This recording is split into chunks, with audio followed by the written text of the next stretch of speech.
Good morning, Radhe Radhe, जय सिया राम। स्वागत है आपका अपने एनएजी कोचिंग क्लासेस के अंदर। तो हमारी क्लास चल रही है हिंदी साहित्य का भक्ति काल। यानी हिंदी साहित्य में भक्ति काल में क्या है, हमने संत काव्य है वो हमारा कंप्लीट हो गया है। आज का हमारा अगला टॉपिक है सूफी काव्य। यानी हम सूफी काव्य के बारे में चर्चा करते हैं। सबसे पहले यानी सूफी काव्य को प्रेमाश्रय काव्य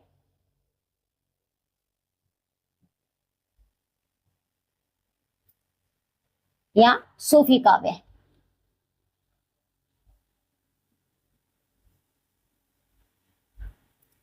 किसे कहते हैं कि जिन निर्गुण भक्त कवियों के द्वारा प्रेम को विषय बनाकर ईश्वर की उपासना की गई है और उन कवियों के द्वारा क्या है रचित काव्य है वो ही सूफी काव्य कहलाता है। देखो, जिन निर्गुण भक्त कवियों के द्वारा भगत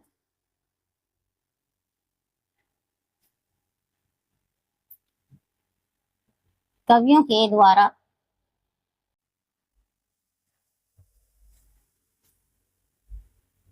प्रेम को विषय बनाकर प्रेम का विषय बनाकर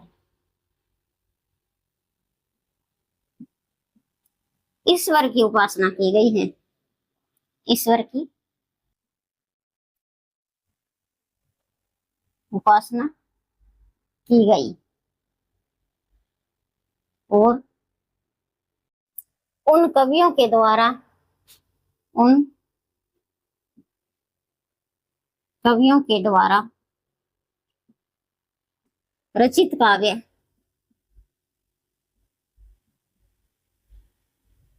सूफी काव्य कहलाता है। सूफी काव्य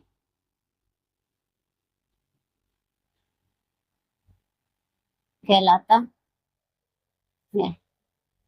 उसे प्रेम काव्य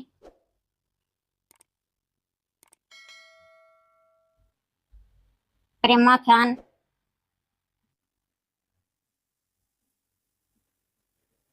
रोमांसिक काव्य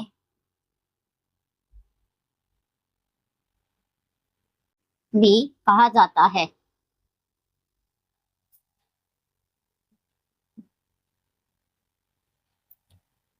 अब नोट लगा कर लिखो,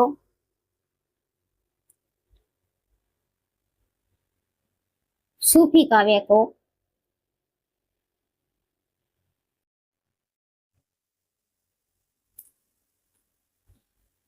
इस काव्य को प्रेमाश्रय काव्य नाम आचार्य रामचंद्र शुक्ल के द्वारा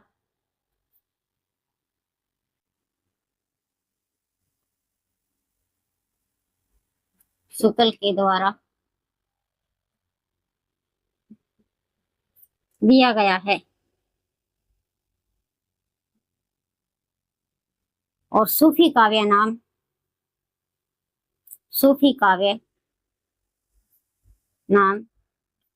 डॉक्टर रामकुमार वर्मा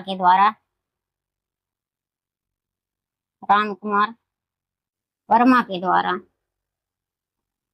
दिया गया है। अब हम देखते हैं कि सूफी काव्य की व्युत्पत्ति या अर्थ। सूफी काव्य की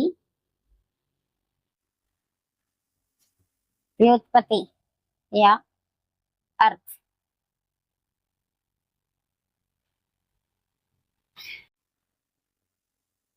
विद्वानों के द्वारा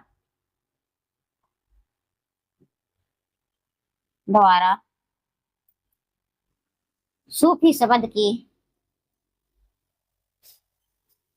रचना निम्नलिखित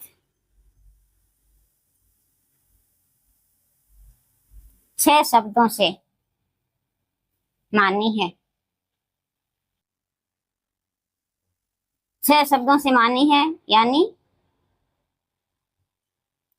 सूप। Number 1, soup. सूप शब्द का अर्थ क्या होता है? सूप शब्द से यानी सूप शब्द का शाब्दिक अर्थ होता है। सूप शब्द का शाब्दिक अर्थ ऊन होता है।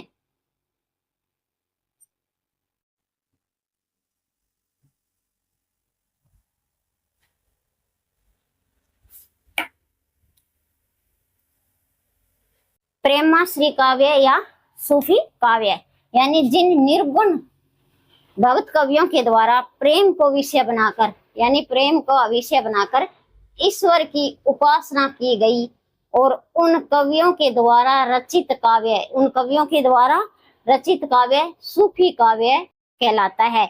उसे फिर क्या है, प्रेम काव्य या प्रेमाख्यान, रोमांसिक काव्य भी कहा जाता है। इस काव्य को प्रेमाश्री काव्य नाम किसके द्वारा दिया गया है, पूछा जा सकता है प्रश्न, आचार्य रामचंद्र शुक्ल के द्वारा। और सूफी काव्य नाम किसके द्वारा दिया गया है, डॉक्टर राम कुमार वर्मा के द्वारा। सूफी काव्य की व्युत्पत्ति या अर्थ, यानी इसमें क्या है, अलग अलग विद्वानों ने सूफी काव्य शब्द की है वो 6 शब्दों से रचना मानी है। सबसे पहले सूफ, यानी सूफ शब्द का शाब्दिक अर्थ पूछा जाता है कि सूफ शब्द का शाब्दिक अर्थ क्या है, तो हमारा आंसर रहेगा ऊन। सूफ शब्द का शाब्दिक अर्थ क्या है, ऊन। एक बार आप क्या है स्क्रीनशॉट ले सकते हो।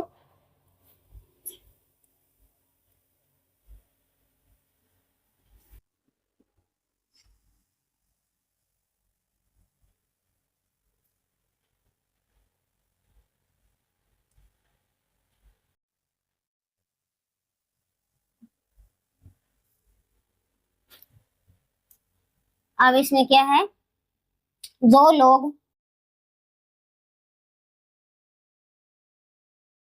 ऊनी वस्त्र पहनकर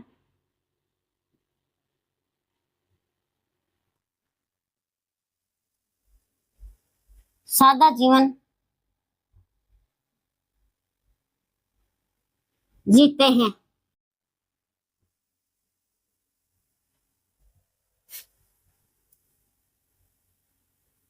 सादा जीवन जीते हैं, और उन लोगों के द्वारा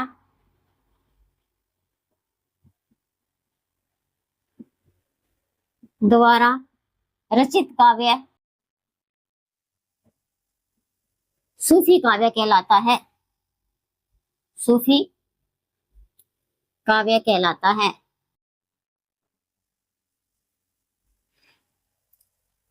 दूसरा आता है सूफा, यानी सूफा शब्द का शाब्दिक अर्थ पूछा जाता है तो चबूतरा। शाब्दिक अर्थ क्या है, चबूतरा।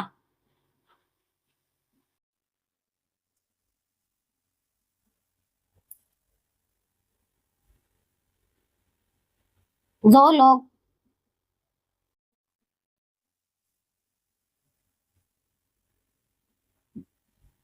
मदीना या मक्का में स्थित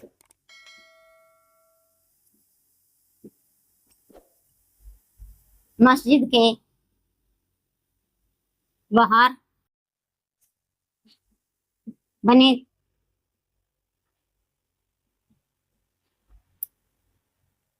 चबूतरे पर बैठकर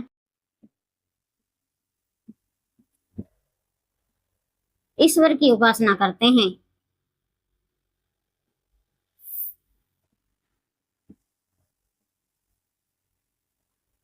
और उन के द्वारा रचित काव्य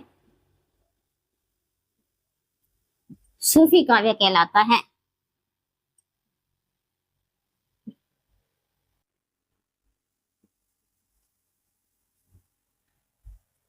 तीसरा आता है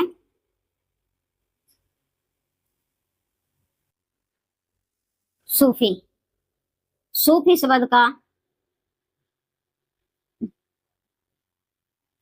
शाब्दिक अर्थ है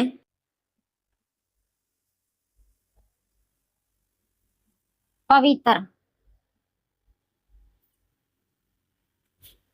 इसमें जो लोग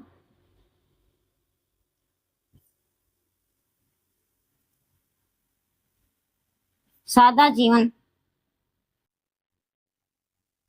जीते हैं और पवित्रता पर बल देते हैं,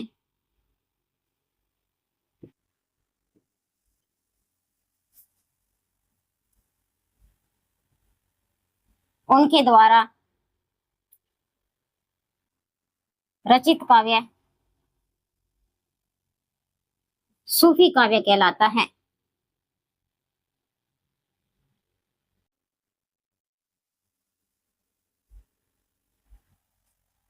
चौथा आता है हमारा सफ। सफ शब्द का शाब्दिक अर्थ क्या होता है? शाब्दिक अर्थ पंक्ति। जो लोग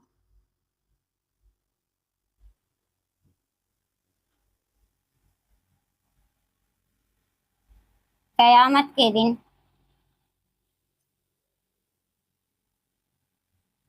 एक पंक्ति में खड़ी होकर एक पंक्ति में खड़े होकर उनके द्वारा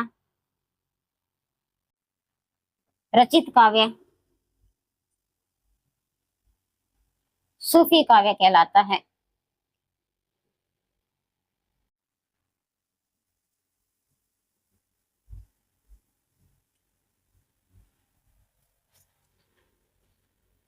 पांचवा हमारा आता है सोफिया।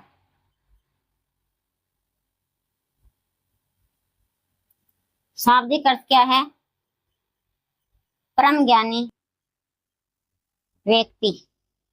शाब्दिक अर्थ पूछा जाता है क्या है, तो परम ज्ञानी व्यक्ति। जो लोग परम ब्रह्म परमेश्वर को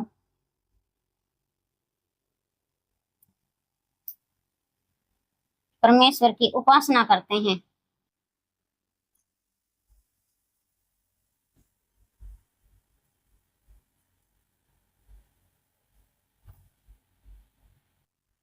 या उनका पूर्णतः साक्षात्कार हो चुका है,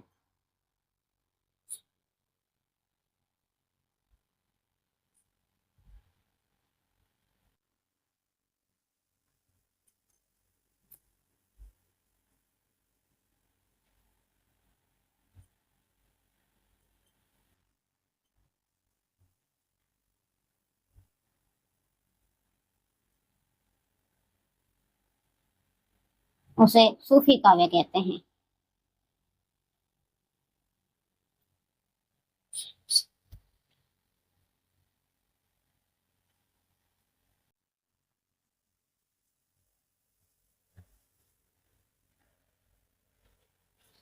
यानी सुप, सुप का अर्थ पूछा जाता है तो ऊन होगा। सुप का अर्थ क्या होगा? ऊन। यानी जो लोग ऊनी वस्त्र पहनकर और सादा जीवन जीते हैं और उन लोगों के द्वारा रचित काव्य है वो क्या है? सूफी काव्य कहलाता है। दूसरा आता है सूफा। सूफा का अगर शाब्दिक अर्थ पूछा जाता है कि सूफा का शाब्दिक अर्थ क्या है, तो हमारा आंसर रहेगा चबूतरा। जो लोग मदीना मक्का में मस्जिद में स्थित मस्जिद के बाहर चबूतरे पर बैठकर ईश्वर की उपासना करते हैं और उनके द्वारा रचित काव्य है वो क्या कहलाता है? सूफी काव्य कहलाता है। अगला आता है सूफी। सूफी का अगर शाब्दिक सूफी शब्द का शाब्दिक अर्थ पूछा जाता है तो वो पवित्र है। सूफी शब्द का शाब्दिक अर्थ क्या होगा? पवित्र। जो लोग सादा जीवन जीते हैं और पवित्रता पर क्या है? बल देते हैं, उनके द्वारा रचित काव्य है वो सूफी काव्य कहलाता है। सब का शाब्दिक अर्थ अगर पूछा जाता है कि सब का शाब्दिक अर्थ क्या है, तुम्हारा आंसर रहेगा पंक्ति।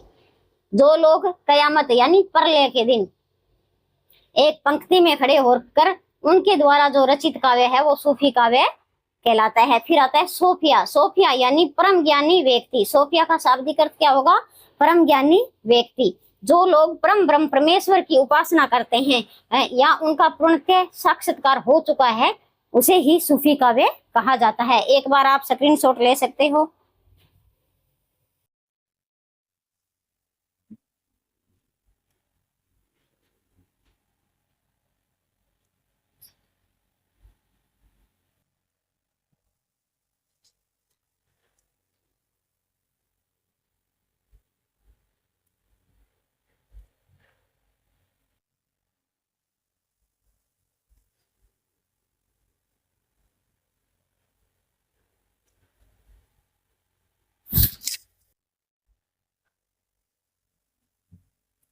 छठा आता है हमारा तस्वुफ। वुफ। इसका शाब्दिक अर्थ क्या होगा?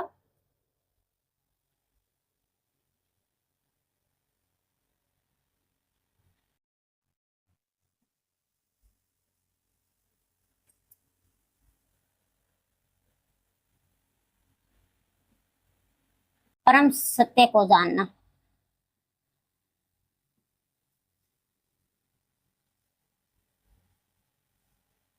शाब्दिक अर्थ क्या है? परम सत्य को जानना। जो लोग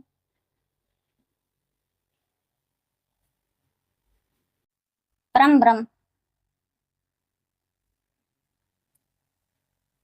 की सत्यता का ज्ञान जान चुके हैं,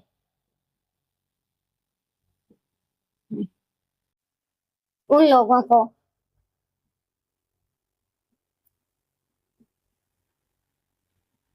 उन लोगों के द्वारा रचित काव्य सूफी काव्य कहलाता है। सूफी काव्य कहलाता है।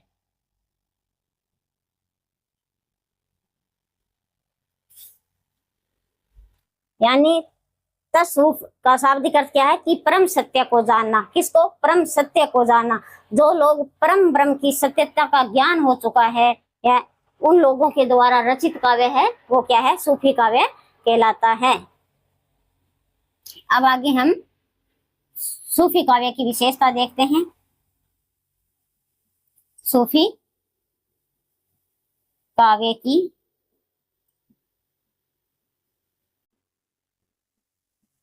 विशेषताएं देखो। इस साहित्य में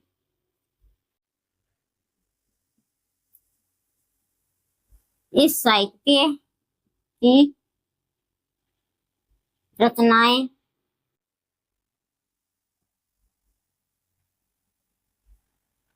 साहसिक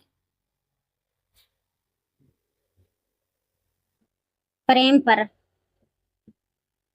आधारित है।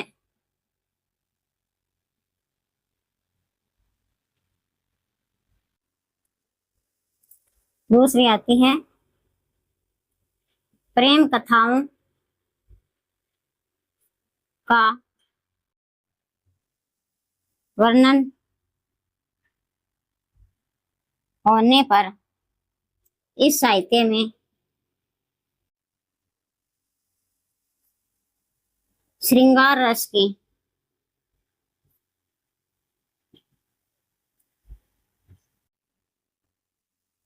प्रधानता है। तीसरा लिखो, इस सूफी साहित्य में इस सूफी काव्य में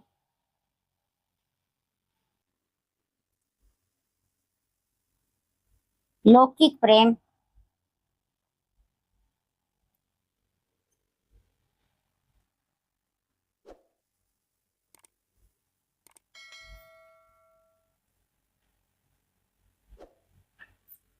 इश्क मजाजी के द्वारा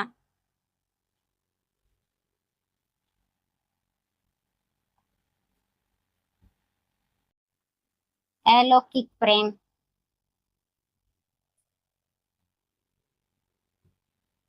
इश्क हकीकत पर बल दिया गया है।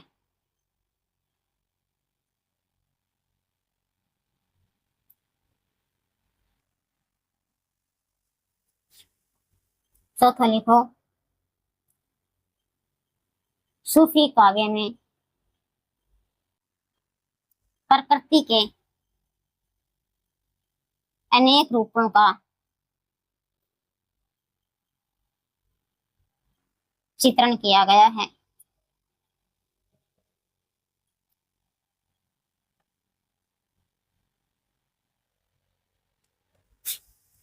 यानी सूफी काव्य की विशेषता पूछी जाती है तो क्या है, इस साहित्य की रचना में साहसिक यानी प्रेम पर आधारित है। इस साहित्य की जितनी भी रचना है वो साहसिक प्रेम पर आधारित है, और प्रेम कथाओं का वर्णन होने पर इस साहित्य में क्या है, श्रृंगार रस की प्रधानता है। किसकी है, श्रृंगार रस की प्रधानता। इस सूफी काव्य में लौकिक प्रेम इशक मजाजी के द्वारा अलौकिक प्रेम इशक हकीक पर बल दिया गया है। यानी इसमें क्या कहा है, यह लोक की ओर से परलौकिक की ओर, और यहाँ क्या है, ईश्वर, ईश्वर पर बल दिया गया है। सूफी काव्य में प्रकृति के अनेक रूपों का चित्रण हुआ है। क्या है विशेषता ध्यान रखनी है, विशेषता में पूछा जा सकता है कि सूफी काव्य में प्रकृति के आलंबन रूप की चित्रण हुआ है। तो यहाँ क्या, आलंबन नहीं, अनेक रूपों का चित्रण हुआ है। कैसे हुआ है, अनेक रूपों का चित्रण हुआ है। इस बात को ध्यान रखना है कि सूफी काव्य में प्रकृति के अनेक रूपों का चित्रण हुआ है। एक बार आप क्या स्क्रीनशॉट ले सकते हो।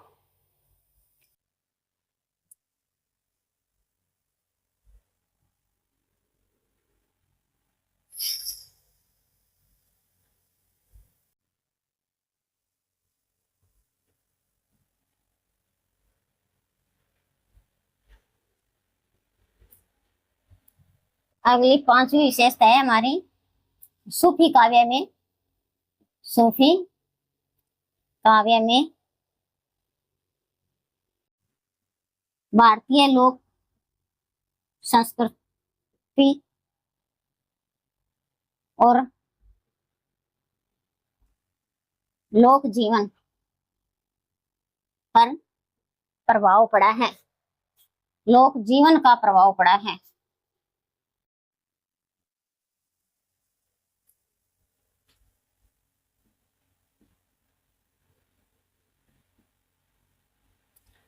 छठी विशेषता है सूफी काव्य में खंडन मंडन के प्रवृत्ति का अभाव पाया जाता है, अभाव पाया जाता है। साथ में लिखो, सूफी काव्य में काव्यों का नामकरण नायिकाओं के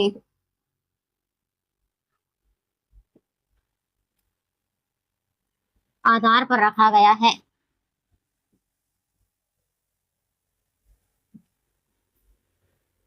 रखा गया है। अगली विशेषता है सूफी काव्य में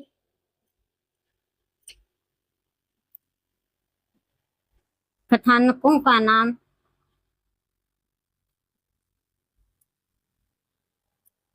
हिंदू नायक व नायिका, हिंदू नायक व नायिकाओं का चित्रण मिलता है।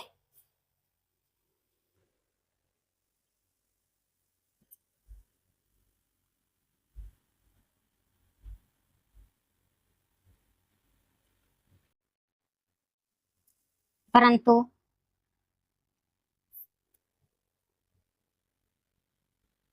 लेखक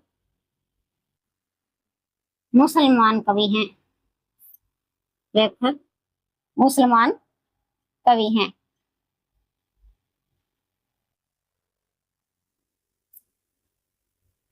नवी लिखो, प्रबंधात्मक लेखन शैली का प्रयोग हुआ है।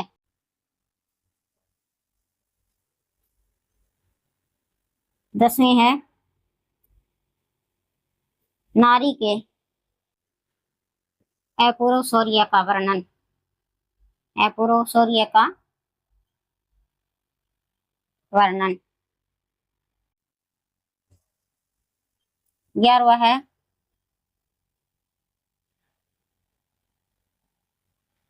अवधी भाषा व मसनवी शैली का प्रयोग,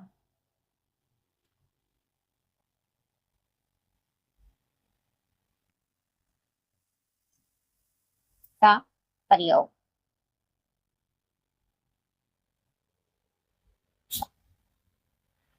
पूछा जा सकता है, यानी विशेषता को हमें ध्यान में रखना है, क्योंकि आजकल जो प्रश्न बनते हैं वो विशेषता से ही ज्यादा बनाए जाते हैं। जैसे सूफी काव्य, सूफी काव्य में क्या है, भारतीय लोक संस्कृति और लोक जीवन का क्या है, प्रभाव पड़ा है। सूफी काव्य में खंडन मंडन की प्रवृत्ति का अभाव पाया जाता है। यहाँ ध्यान रखना है कि अभाव है, न कि भाव नहीं है। भाव पर आ जाए तो वो गलत हो जाएगा। यहाँ क्या है, अभाव पाया जाता है। सूफी काव्य में काव्यों का नामकरण है वो नायिकाओं के आधार पर ही रखा गया है। सूफी काव्य में कथानकों का नाम इंदु, नायक व नायिकाओं का चित्रण मिलता है, परंतु लिखने वाले हैं, यानी जो लेखक हैं वो क्या है, मुसलमान कवि हैं। अधिकतर मुसलमान ही कवि हैं। सूफी काव्य लिखने वाले अधिकतर मुसलमान कवि हैं। प्रबंधनात्मक लेखन शैली का प्रयोग हुआ है। प्रबंधनात्मक लेखन शैली का प्रयोग। और नारी के अपूर्व शौर्य का क्या है, वर्णन है। अवधी भाषा व मसनवी शैली का प्रयोग हुआ है। एक बार आप क्या है, स्क्रीनशॉट ले सकते हो।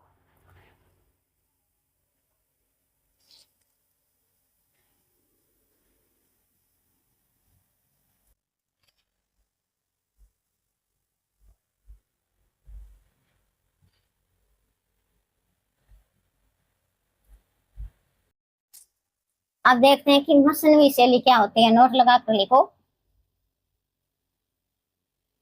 मसनवी शैली। जिस रचना के आरंभ में जिस रचनाओं के आरंभ में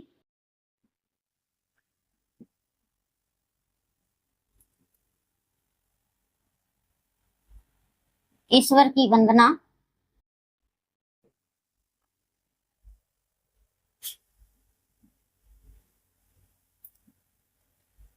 पैगंबर की स्तुति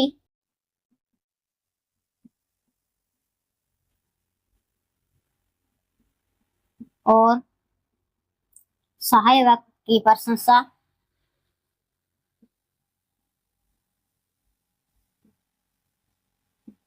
गुरु का महत्व के साथ साथ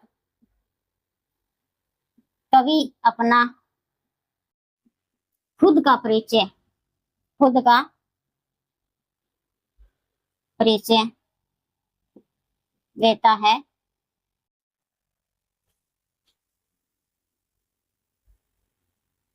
उस शैली को मसनवी शैली कहते हैं।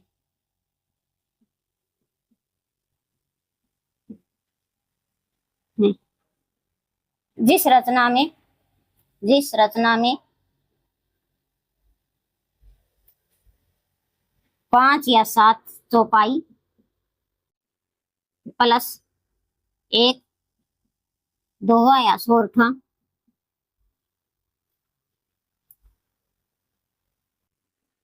छंद के रूप में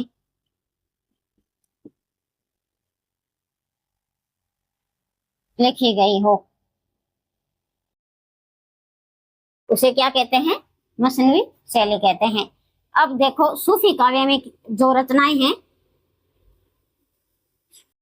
नोट लगाकर लिखो यहाँ। सूफी काव्य में 5 चौपाई प्लस एक दोहा वाली रचनाएं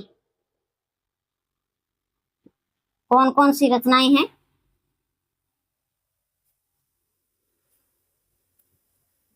चंदायन, सत्यवती, मिर्गावती, मधुमालती, माधवनल कामकंदला,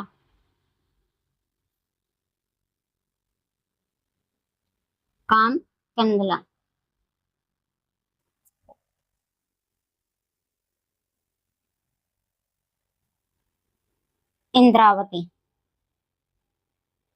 ये इतनी रचनाएं हैं। इन रचनाओं में क्या है, 5 चौपाई प्लस एक दोहा आता है। अब अगली है, नोट लगा कर लिखो, 7 चौपाई प्लस एक दोहा वाली रचनाएं, वाली सूफी काव्य की रचनाएं, सूफी काव्य की रचनाएं। पद्मावत और चित्रावली, ये दो रचनाएं क्या है? इन दो रचनाओं में 7 चौपाई प्लस एक दोहा आता है। अब नोट लगा कर लिखो, सूफी काव्य में 37 कवियों द्वारा कुल 55 काव्य लिखे गए हैं।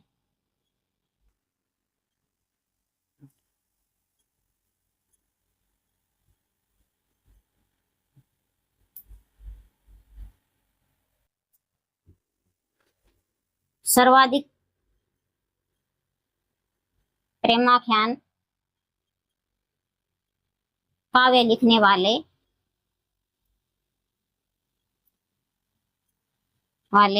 कवि जान कवि हैं। जान कवि, ध्यान रखना है, पूछा जा सकता है कि सर्वाधिक प्रेमाख्यान काव्य लिखने वाले कवि कौन है, तो हमारा आंसर रहेगा जान कवि। अब देखो, मसनवी शैली क्या होती है कि जिन रचनाओं के आरंभ में ईश्वर की वंदना, किसकी? ईश्वर की वंदना या पैगंबर की स्तुति और साहेब प्रशंसा, साहेब की प्रशंसा, गुरु का महत्व के साथ साथ कवि अपना खुद का परिचय देता है, और उस शैली को क्या कहा जाता है? मसनवी शैली कहते हैं। और जिस रचना में क्या है, 5 और 7 चौपाई प्लस एक दोहा या सोरठा छंद के रूप में लिखी गई है, वो कौन सी शैली आती है?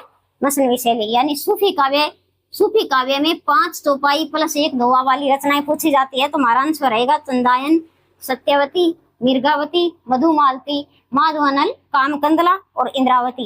ये रचनाएं क्या है? इन रचनाओं में 5 चौपाई प्लस एक दोहा या सोरठा का प्रयोग किया जाता है। अगर 7 चौपाई प्लस एक दोहा या सोरठा वाली सूफी काव्य की रचना पूछी जाती है, तो पद्मावत और चित्रावली दो ही ऐसी रचनाएं हैं जिसमें 7 चौपाई प्लस एक दोहा या सोरठा का प्रयोग किया जाता है। सूफी काव्य में 37 कवियों के द्वारा क्या है, कुल 55 काव्य लिखे गए हैं। और सर्वाधिक यानी मोस्ट इंपोर्टेंट, सर्वाधिक प्रेमाख्यान काव्य लिखने वाले कवि पूछे जाते हैं तो जान कवि हैं। एक बार आप स्क्रीनशॉट ले सकते हो।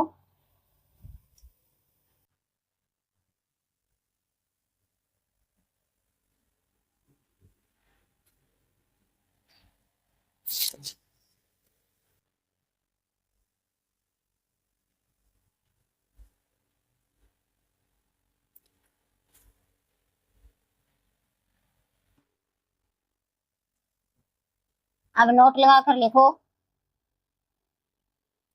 जान कवि ने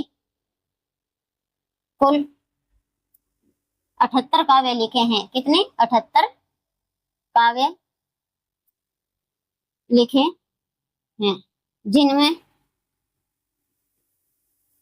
29 काव्य प्रेमाख्यान है।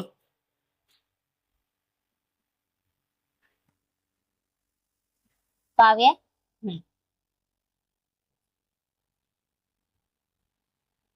सूफी काव्य में व्योम श्रृंगार रस की प्रधानता है।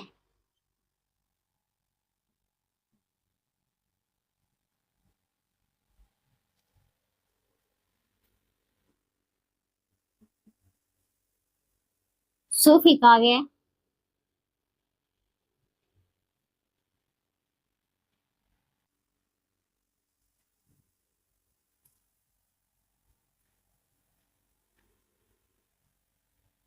सूफी काव्य के कवियों में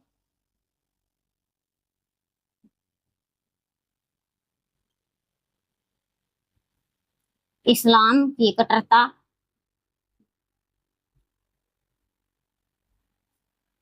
विद्यमान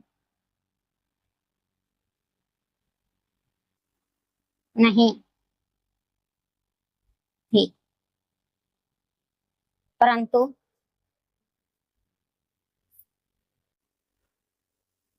उदारता और कोमलता थी,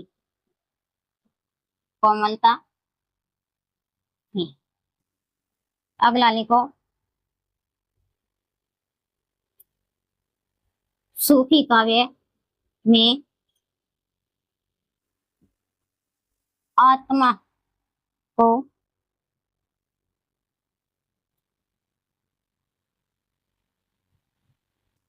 पति और ईश्वर को पत्नी के रूप में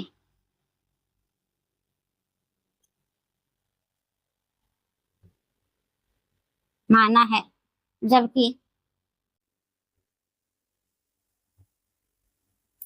भारतीय संतों में कबीर कबीर आदि कवियों ने जीवात्मा यानी प्रेयसी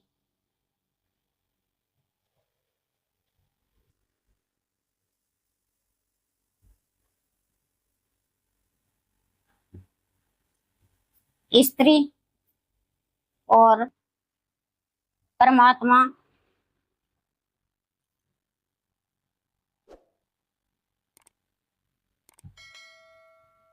प्रियतम को पति के रूप में कल्पित किया है।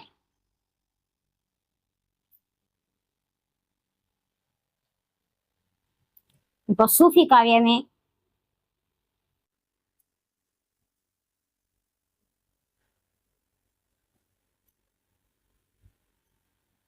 रहस्यवाद की भावना पाई जाती है।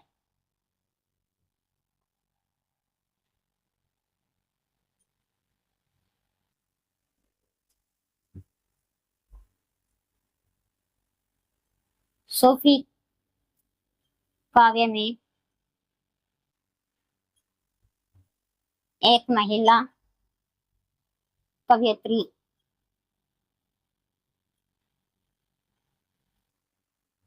है जिसका नाम राबिया है।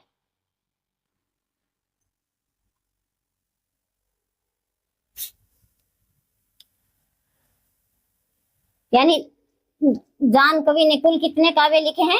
78। पूछा जा सकता है कि जान कवि ने कुल कितने काव्य लिखे हैं? 78। अगर इन 78 में से क्या है, उनके 29 काव्य है वो प्रेमाख्यान काव्य माने जाते हैं। सूफी काव्य में वियोग श्रृंगार रस की प्रधानता है और सूफी काव्य के कवियों में इस्लाम की कट्टरता विद्यमान नहीं थी, परंतु उदारता और कोमलता थी। क्या थी? उदारता और कोमलता। सूफी काव्य में आत्मा को यानी पति और ईश्वर को क्या है, उन्होंने पत्नी के रूप में माना है, जबकि भारतीय संतों में कबीर आदि कवियों ने जीवात्मा यानी प्रेयसी को स्त्री और परमात्मा प्रियतम को क्या है, पति के रूप में कल्पित किया है। सूफी काव्य में रहस्यवाद की भावना पाई जाती है। कैसी भावना पाई जाती है? रहस्यवाद की। सूफी काव्य में एक महिला कवियत्री है जिसका नाम क्या है? राबिया है। एक बार आप क्या है स्क्रीनशॉट ले सकते हो।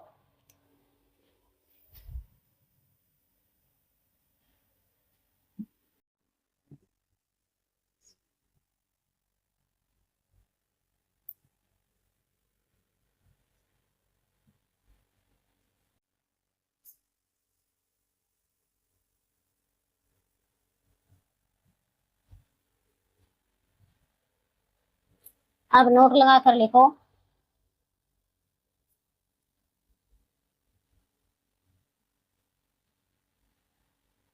सूफी काव्य का मेरुदंड प्रेम है, प्रेम को माना है।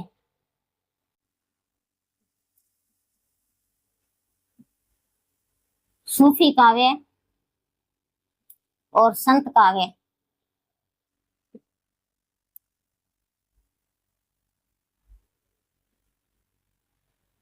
में समानता। सूफी काव्य और संत काव्य में अगर समानता पूछी जाती है तो इसमें प्रेम की समानता, प्रेम को महत्व और गुरु को महत्व, गुरु को महत्व, ये दोनों समानताएं समान रूप से पाई जाती है सूफी काव्य और संत काव्य दोनों में। अब नोट लगा कर लिखो, सूफी काव्य व संत काव्य असमानताएं, असमानताएं क्या है? संत काव्य की प्रणय भावना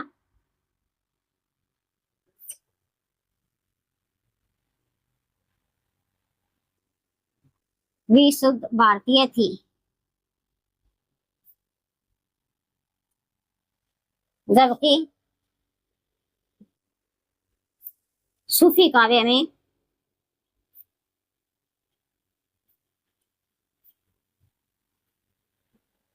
प्रणय भावना विशुद्ध भारतीय नहीं थी।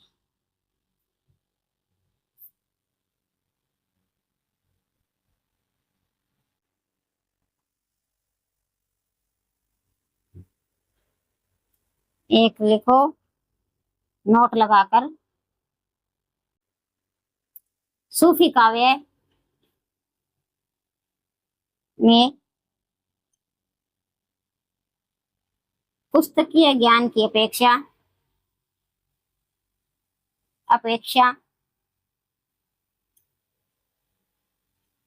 हृदय ज्ञान पर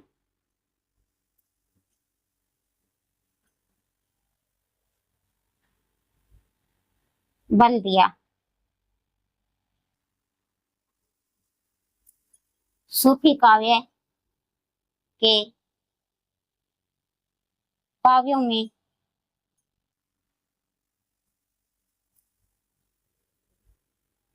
समासोक्ति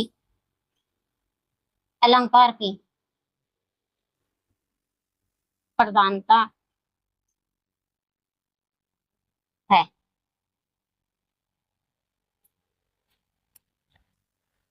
यानी सूफी काव्य का मेरुदंड क्या है? प्रेम को माना है। सूफी काव्य और संत काव्य में अगर समानता पूछी जाती है तो दोनों ने क्या है? प्रेम को महत्व और गुरु को महत्व दिया है। सूफी काव्य और संत काव्य में असमानताएं क्या है? यानी संत काव्य की जो प्रणय भावना है वो विशुद्ध क्या थी? भारतीय थी, और जबकि सूफी काव्य में जो प्रणय भावना है वो विशुद्ध भारतीय नहीं थी। सूफी काव्य में पुस्तकीय ज्ञान की अपेक्षा हृदय ज्ञान पर बल दिया है। सूफी काव्य में पुस्तकीय ज्ञान की अपेक्षा किस पर दिया है? हृदय ज्ञान पर बल दिया है। सूफी काव्य के काव्यों में समासोक्ति अलंकार की प्रधानता है। एक बार आप स्क्रीनशॉट ले सकते हो। आज का हमारा वीडियो यहीं तक, मिलते हैं नेक्स्ट वीडियो में, तब तक के लिए धन्यवाद। जय हिंद, वंदे मातरम।